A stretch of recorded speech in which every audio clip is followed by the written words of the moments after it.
जब शिव थे तो शिव की बनाई हुई दुनिया में कोई भी हलचल नहीं थी, बिल्कुल शांत थी, कोई हलचल नहीं थी। हलचल कब होती है? जब गति होती है। गति नहीं थी, कुछ भी नहीं था। जब शिव थे, जब शिव के अंदर शक्ति थी, लेकिन जब वो अलग स्वरूप में, इंसान के स्वरूप में, स्त्री स्वरूप में और पुरुष के स्वरूप में पृथ्वी पर अवतरित हुए, तब जाकर गति शुरू हुई थी। तो गति देने का काम शुरू ही हुआ था, लेकिन इससे पहले शिव को उदाहरण देना था। इसलिए उन्होंने सबसे पहले जब सृष्टि की रचना हुई थी, दिव्य मानव, दिव्य जीव जंतु प्राणी, सब कुछ दिव्य ही दिव्य बनाया था। दिव्य का मतलब यह है एक गर्भ के माध्यम से जन्म ना हो, तो सब कुछ दिव्य ही दिव्य बनाया था।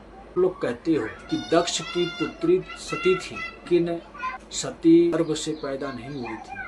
वह शिव की ऊर्जाओं के माध्यम से, शिव की इच्छाओं के माध्यम से वह पैदा हुई थी। ब्रह्मा विष्णु महेश शिव की इच्छाओं के माध्यम से, शक्ति के माध्यम से, या इस दुनिया में जितने भी देवी देवता हैं उस समय पर थे।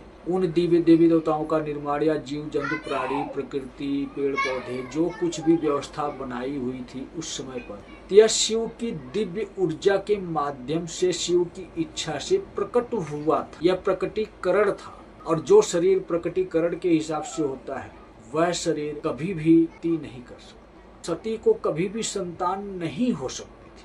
दिव्य मिलन जितना मर्जी होता, लेकिन सती को संतान की प्राप्ति नहीं होती। यह इसलिए शिव की माया है। शिव की माया शिव ही जाने, क्योंकि शिव की माया शक्ति ही तो कहलाती है। वह शक्ति ही तो माया रचती है। वही शक्ति, शिव की शक्ति ही माया है।